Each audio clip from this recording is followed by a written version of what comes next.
India गवर्नमेंटर digital strike गोटे मास तले 59 Chinese mobile app को इंडिया बैन करथिला।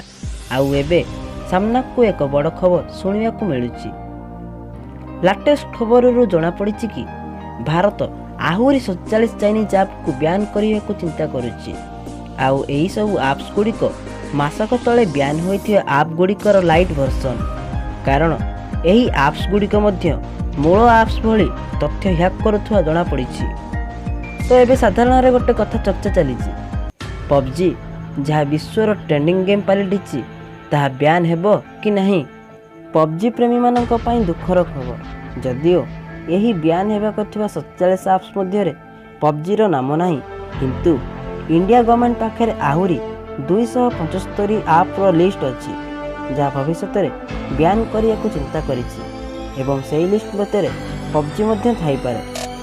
पबजी को आपण माने खूब कम समय मध्य बहुत सारा भल पाइबा देइछंती, किंतु जेतेबेले आम देशर सुरक्षा कथा आसुची सेतेबेले आमे एई ऐप को परित्याग करने को हेबो। एनीवे एबे जाए स्पष्ट होई नाही कि पबजी बैन हबो कि नहीं, तेणु आपण मानकु चिंता करियार कौन आवश्यक नहीं। गवर्नमेंट से 47 ऐप्स रो लिस्ट प्रकाश कले यथाशीघ्र मु आपण मानकु इन्फॉर्म करदेबी। ताहले आज पई एतिकी। जय जगन्नाथ।